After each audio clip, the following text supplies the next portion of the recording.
Hello, my honeys. So, this is the second channeled message that I'm recording today. Spirit kind of like preempted me on some other work because Spirit was like, we have a download coming in like right now. And so that download was more of an urgent message to the collective that I'm connected to. And it fit with some earlier messages I was even getting in a reading before that. So, all in well.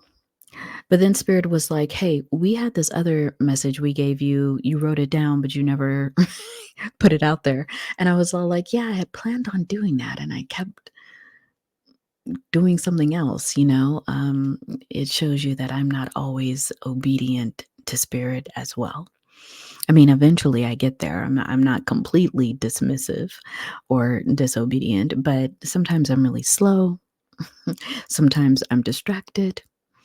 So this channeled message, I have notes from because when I was receiving it, I usually write notes. Mainly because sometimes when I'm receiving channeled messages, they're not coming at a time where I can just hop on and start to record the message and send it out to the collective. So this one I received a few weeks ago. So sorry, you all, but yeah, I don't know. I kept doing something else instead of putting this message out there. So be patient with me. I really have to tap into the energy of Spirit when I was writing this down or recording this. It's about the alchemy that's impacting your life right now. And there's something here that Spirit and our guides, it's a collective message, so please take what resonates. They wanted us to understand something about a definite next step we're getting ready to take in life. So, if you're listening to this, you're most likely getting ready in some way, some form, some fashion to embark on a different level in your life.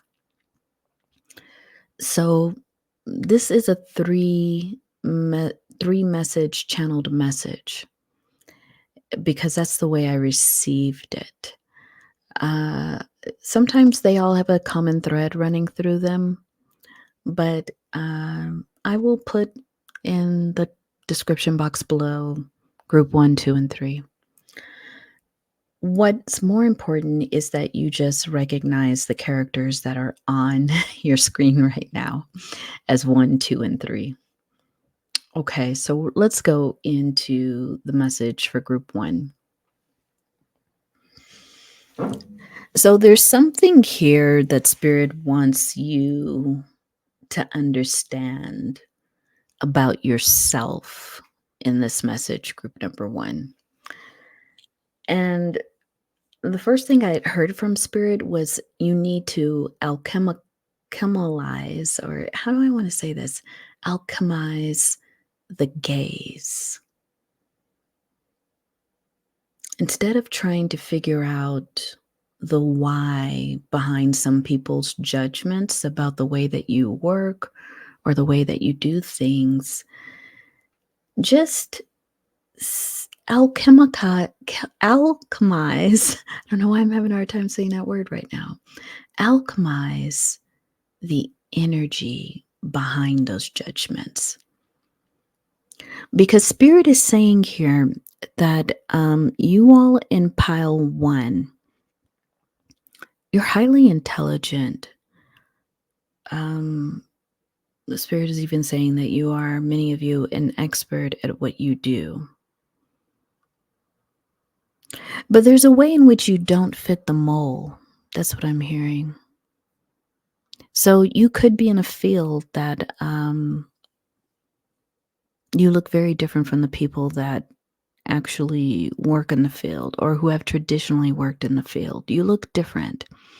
That can be anything, you all, like your different gender. Maybe that this particular work you do tends to attract a certain gender. Maybe the work that you do tends to attract a certain class of people, I'm hearing, like economically. That could be something. You may also culturally be different from a lot of the people that are doing the work that you're doing. And that could be the result of many things, right? Maybe you're living somewhere where you're not from that culture and you're doing this work. So, take it where it resonates. But the funny part that when I was receiving this download, I kept seeing it was kinda like Spirit was showing me the video, the music video, as well as, like, looping a part of the song. So, it's that old Police song. I think it's the Police, I don't think it's Sting. I think Sting was still part of the Police when this song came out.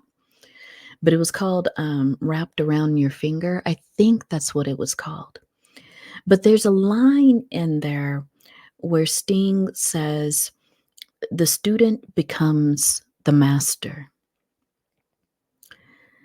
And, you know, that imagery even, that line, for you, group number 1, it speaks to someone who's had to endure a lot to become successful or an expert. I keep hearing an interchange there at what they do. And so the difference between becoming a student and the difference between the teacher is that at some point, the teacher is not driven by how many followers they have, how many students they have. The teacher actually wants to elevate those who are willing to learn. And there's something here about that switch, even for you, group number 1. There seems to be in your work environment, maybe in your career, because not everybody works for someone, there seems to be some kind of competition, but it's a strange competition. It's like everybody who's, I'm picturing a lot of people who might be at the same level, certain kinds of maybe professors, even if that's a good example, that all seem to have some kind of silent competition going on where they wanna prove that they are the best teacher, that they are the master. Back in the day, they called teachers, high teachers of high repute, masters. And so there's something about you and your approach, group number 1, and it doesn't mean that you have to be a full-on literal teacher. You could be in any field and you're training people, you're helping people to learn a certain kind of skill. But there's something about the way that you hold the student, the way that you even teach, that really has you adored by the people who are learning from you. Because they don't see it as an egoistic way that you hold your knowledge. In fact, you may even mention to them from time to time in some way that you really want them to learn the material, to be the very best that they can be. And I think some of this comes from your own experience of having to learn in environments that weren't embracing of you. Like I said, I think you may have been, in some cases, a pioneer. It's kind of a weird word, but you might have been one of the first, one of the few of your identity. And like I said, this identity can go anywhere. It could be gender, it could be race, culture, religion, abilities. Take it where it goes for you. But group number 1, you remember distinctly what that was like to be so different, so underestimated, so discounted. that I think now that you are an expert, now that you are a master, it matters to you that people meet whatever it is you're teaching them with the same passion that you regard it. I see someone who might be even a scientist or, teaches science and wanting their students to feel passionate about what they're learning, passionate about what they can eventually innovate once they've learned the basics. I think that's how you see this work that you do. Like there's plenty of room for it to transform, to elevate. But you're also seeing that the students need to be in a certain place. They need to be have a certain kind of confidence so that they could take their inquisitiveness. That's what I'm hearing. They can take their inquiries and really step up the innovation in the field. And Spirit is saying here, group number one, that your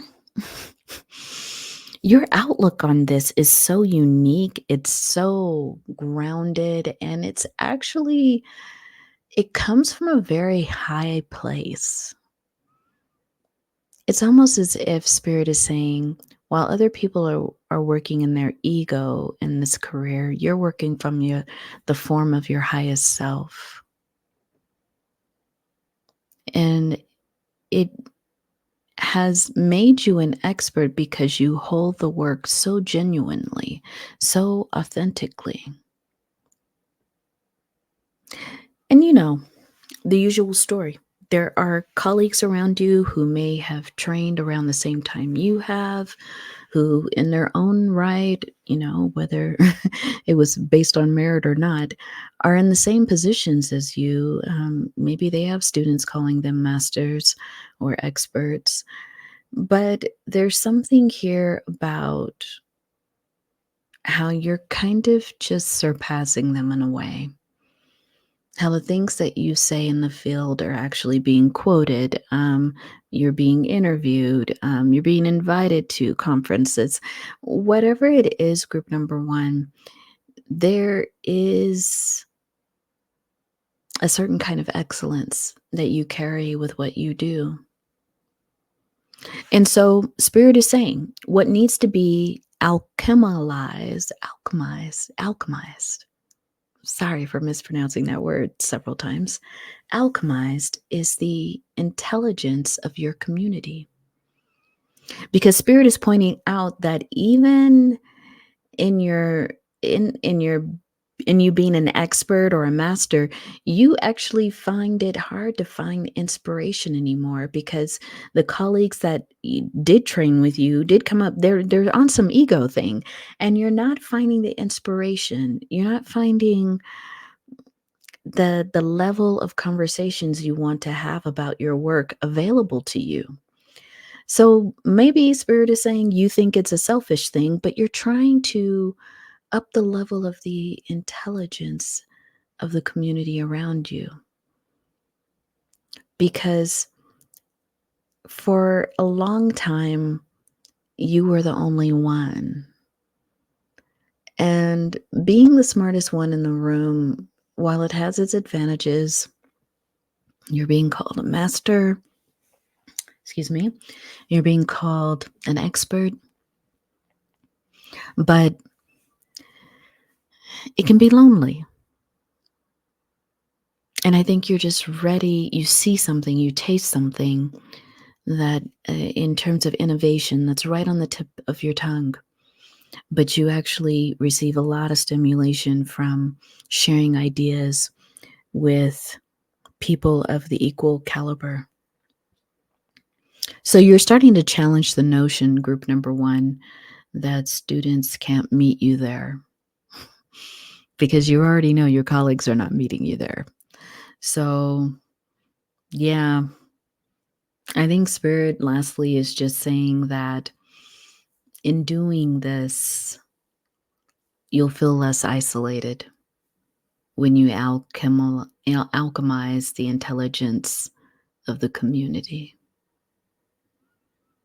When you take off the gatekeeping of what they get to know and what they shouldn't know.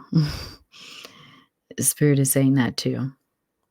Because some knowledge is gatekept to keep people looking like the expert, and you're breaking that boundary, which is a lot. Like when I'm filming this, it's Saturn in retrograde and in Pisces, and that's a theme.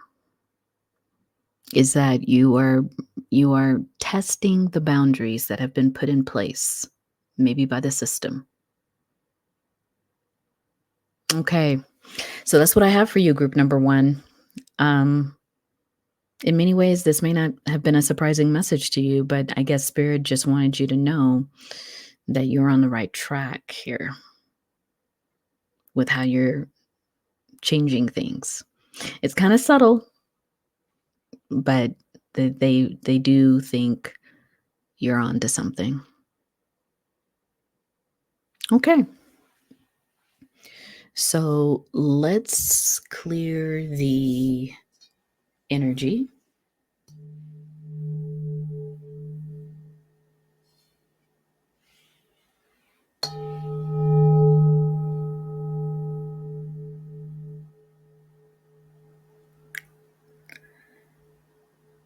And we will go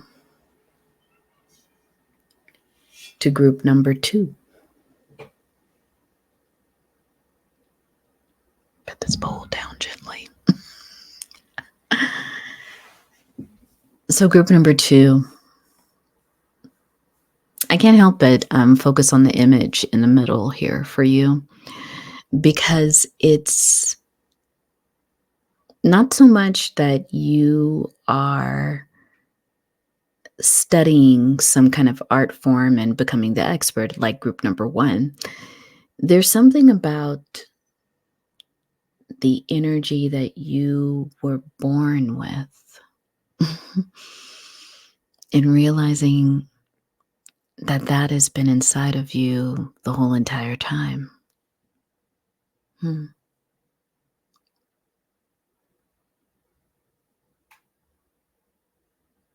Spirit, I wrote in my notes, and I've got to kind of try to tap into what Spirit was communicating here. Something about forever vigilant about your escape from an energetic tie. It's important for you to realize, group number 2, that it wasn't luck. It was actually self-determination. And it has you asking, why did they get to decide your trajectory, your path? And Spirit is saying they don't. Spirit is pointing out to a very important lesson in a movie called The Wizard of Oz. Because there was a point where Dorothy had to look down. She was told to look down at her feet. And when she looked down, she already had on her feet the slippers that she was actually seeking throughout the whole movie, throughout the whole journey.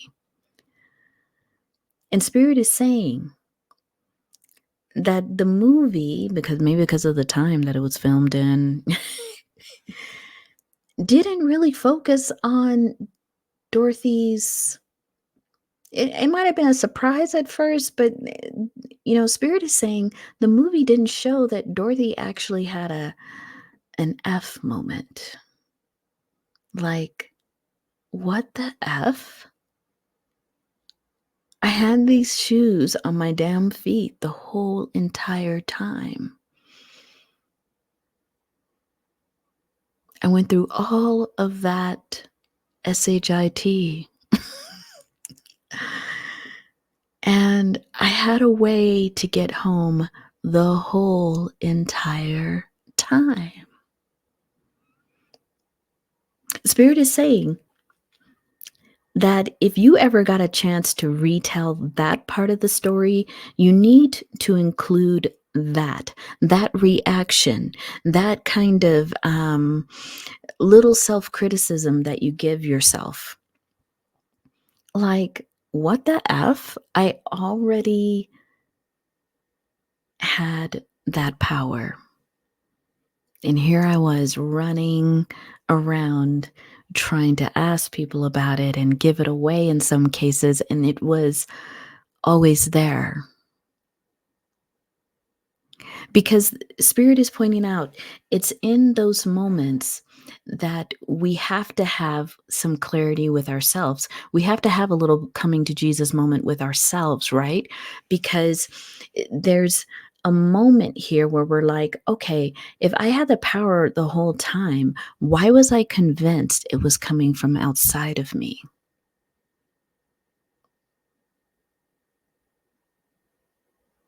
And so Spirit is saying here, because I'm looking at the notes, it says a lot of it was just the portal that you came through.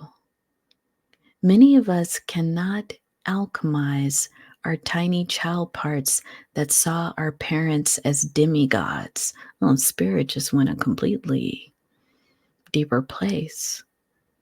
And Spirit said here, I'm just reading from the notes, that there's a part of growing up that requires you to see your parents as people, as humans, and that they were living their own lives, making their own decisions.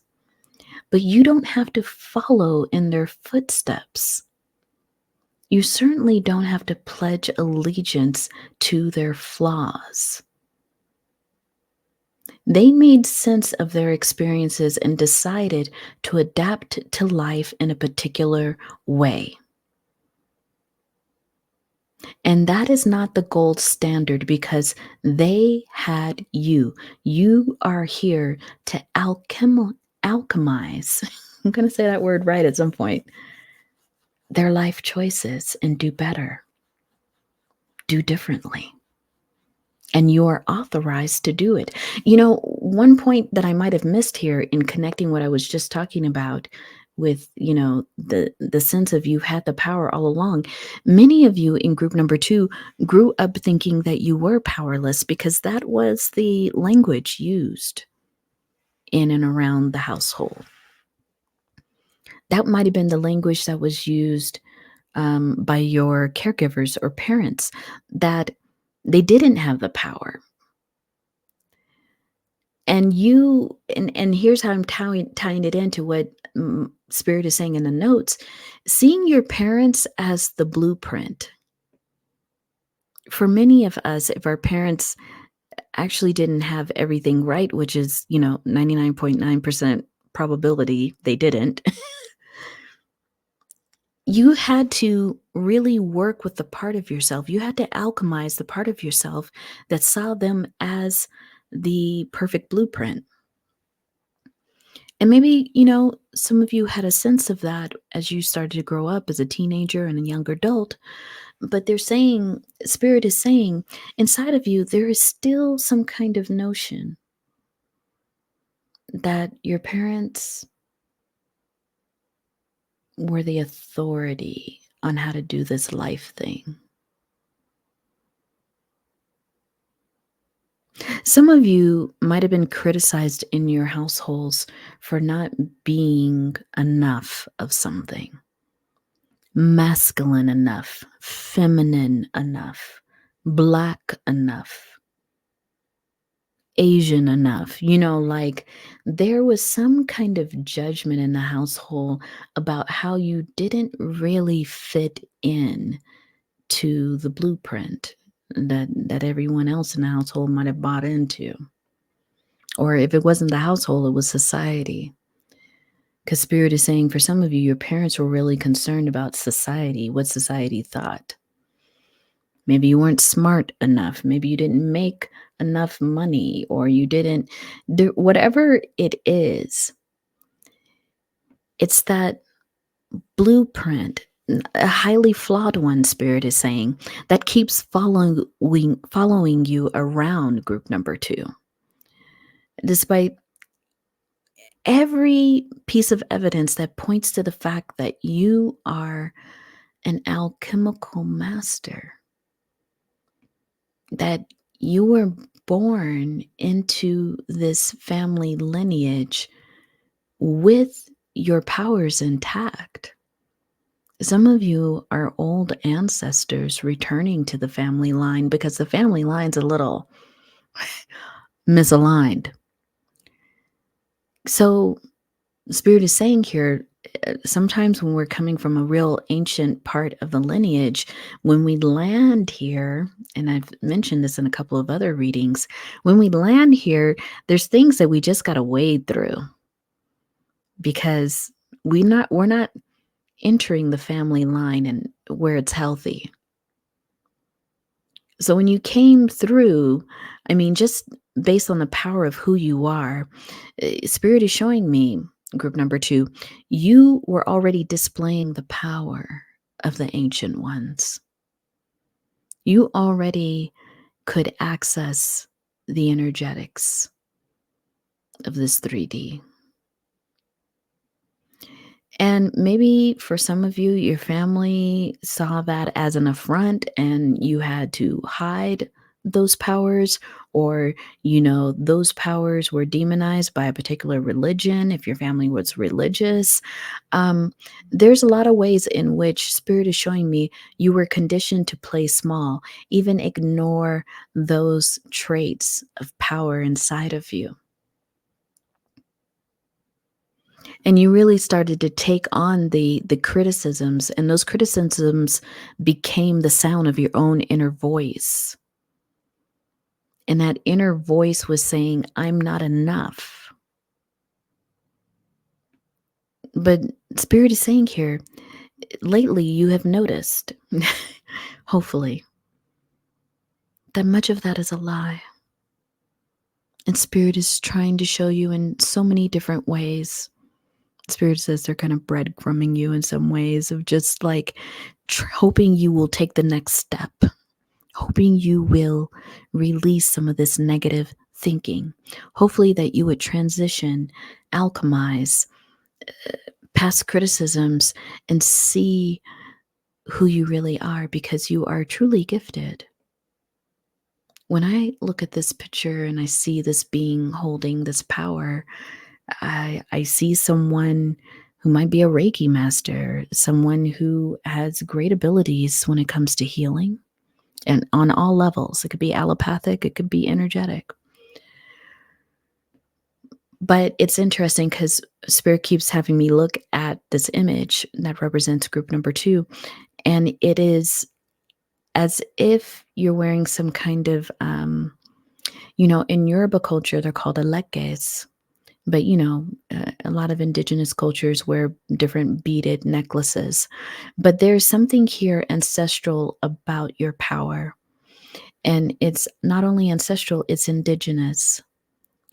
So this is going to sound very specific, but some of you have a necklace that's been passed down in the family, or it belongs to a grandparent or a great grandparent. There's something here.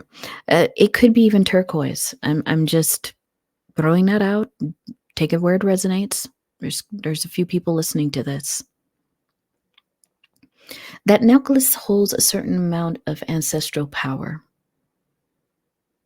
Spirit is saying for some of you, make sure that you are able to access it or get it. It might be in a box in a drawer. It may be in the attic. It's not being used by anyone, and it has so much power. It might have been tucked away because people are practicing different spiritual religions now, and it has something for you. In fact, it may be so old that it once belonged to you in a former life. That's deep. Okay. So, like I said, that's very specific, but if it resonates with you, it does. For others of you, Spirit is showing me something really interesting. Something about what you're wearing. It almost feels like a priestly outfit.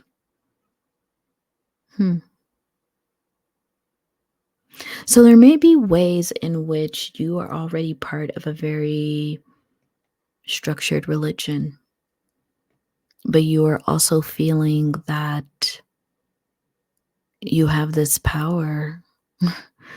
It's emanating through you. I mean, it's a part of you. And you're trying to figure out, how do I work with this power and work with the power structures within my religion? That's for someone out there. So, group number 2. Wow. I think that, yeah, there's a lot there, but what's being alchemized is you and the parts of you, wounded parts even, that are holding the criticisms you grew up with as the blueprint. And Spirit is saying it's not the blueprint. It's just been some people's opinions. Okay. Very interesting. Very, very interesting, group number 2. You will please take a moment to like this video if you haven't, and if it resonates, and then take a moment to comment if any of this is resonating to you. I'm going to change the energy over to group number 3.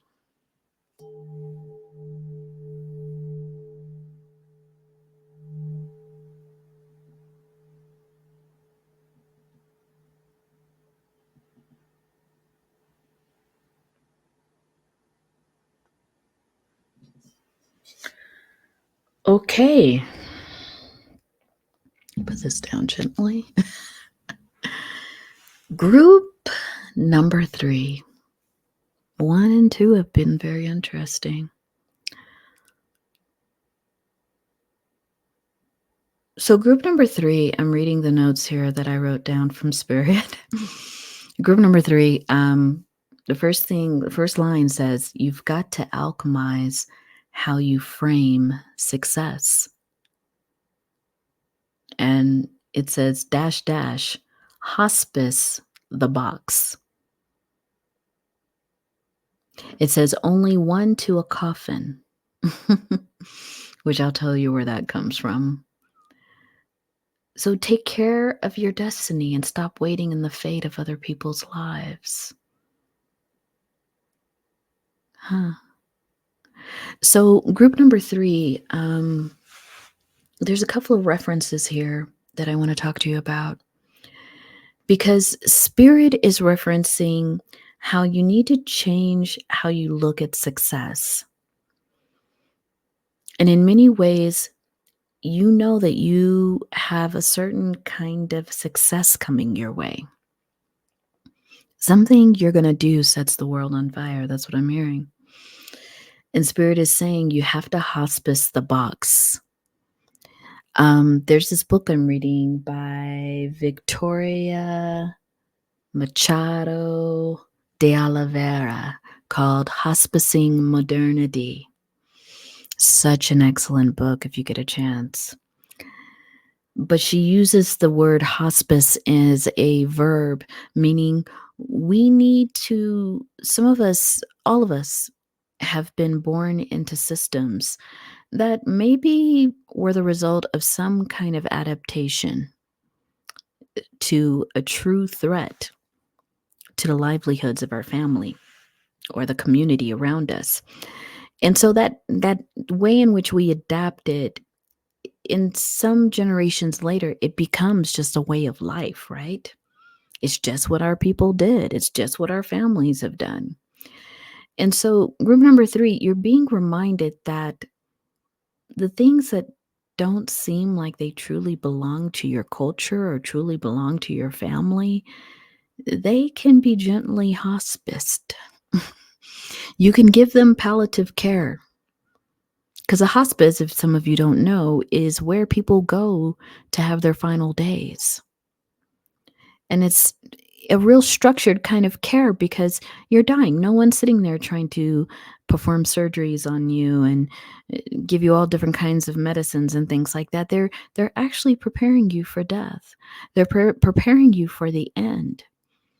And so there's something here, group number 3, that your spirit guides, ancestors who sit at the feet of Spirit, they're wanting you to know that there's a part of life that you always felt uncomfortable with. But, people have always said that's just the way. We've done it. And they're saying, you can let this die. You can let this die that's inside of you. And so that you can grab hold of your destiny. Because they're saying here, group number 3, that you are caught between your fate and your destiny. Fate is what we are born into, it's the things we can't control. We were born into an identity, we were born into a certain economic status, we were born into a certain location, even. But destiny is what we do with all of that. We're constantly, hopefully, exercising our destiny. But this particular reading for you, or this channeled message more for you, group number 3, is to make sure you are exercising your destiny. Because the structures that you were born into, they're not all knowing. And in some ways, spirit feels like you're arguing with spirit all the time in terms of how high you can go and how unlimited you can be. But spirit wants to remind you, you are not drowning. You can actually just stand up. Because this was never the deep end. Wow, I'm reading that part. It says, let the box die. Let the limitations die. But do it with grace. So you may want to ritualize how you let go of these limitations, which spirit is calling the box. Because it has served you at some point. It has allowed you to grow up safely. It may have even hid who you are in very critical situations. Because maybe you were vulnerable, maybe you were small. But now it's a torn and raggedy box. It's like a doll that has only one eye left. And the fur's matted on the doll. Maybe the doll's even been peed on, thrown up on, thrown out of a moving car at some point, picked out of trash bins because you couldn't sleep without it. And spirit is liking this box, this limitation that you have, and only you know what that limitation is. But spirit is liking that limitation to this old raggedy doll that once gave you comfort, but now becomes a chain. And going back to the notes, it says most of us can succeed in life because of our attachment to this box. But what spirit wants you to recognize is that your roles are changing because you have changed and you will continue to change, group number 3. And loyalty to an idea versus loyalty to your life purpose is flawed. So spirit is saying here, and I'm reading from the notes, stop apologizing for being smart. Stop apologizing for being beautiful. Get back into your body and claim your throne. Some of you have grown up thinking it's a betrayal to do better than your parents, to do better than people in your family, to do better than people in your community. So you play small, you hover in the smallness, hoping no one will see you, hoping no one will accuse you of trying to be bigger, trying to be better. But see, all of that is not coming from a place of ego. It's coming from, spirit is saying right here to me right now, it's coming from the resource, the material of who you are. You can't sell out your destiny. For some of you, there is some kind of messaging that you must stay and suffer with everyone else. Only then are you a true this person. So that messaging, it can become very toxic, group number 3. And spirit is saying here that when you unlimit yourself, when you allow yourself to be just who you are, and you connect with other people who are just who they are, the box, the limits, it they get shaken. They start to dissolve. They become unimportant. Some of you are here to work on things that are beyond human constraints. I guess I'm hearing from spirit. You're here to work on things that are beyond social classifications. So, for some of you, you have a very strong ninth house placement in astrology, your natal chart. You have a very strong ninth house, meaning you must do things with people that are different. You must even love people who are different, do business with people who are different. In some ways, this is kind of connected to, was it group 1 or 2? But group number 3, I think the string here that we're tugging on that could be related to the other groups as well is that when I look at your image, there's someone very confident about the formulas they have concocted. And Spirit is pointing out here to stay strong in that confidence. But it begins from you embodying that confidence. It may be different. Some of your formulas have different colors. They're not the usual amber, right? There's something here about you being completely unapologetic for who you are and how you bring forward your alchemy, your science. But a large part of what you have to alchemize, Spirit is showing me, is your own thoughts about your own limits. And many of those limits and thoughts, they have to do with social constructs.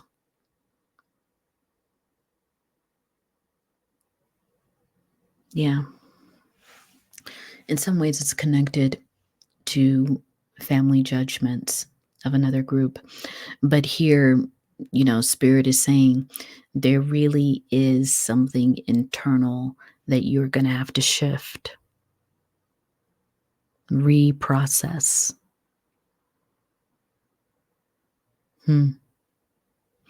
So, group number 3, that was your channeled message. Now, I have done my duty. I think I'm saying that to Spirit more than I am to anyone listening. But let me know if any of this resonated, if any of this was useful. I hope it is. Please take a moment to take a moment to subscribe if you like the way that I channel messages. I do a lot of channeled messages on TikTok under the name Rooted Futures. I tend to, on my YouTube, do more tarot, but I'm actually more comfortable with doing my mediumship and my channeled messages, but there's growth everywhere. Even I have to engage in unlimiting myself. So thank you all for taking a listen. I will post this fairly soon and get to some other readings as well. Take care, my honeys.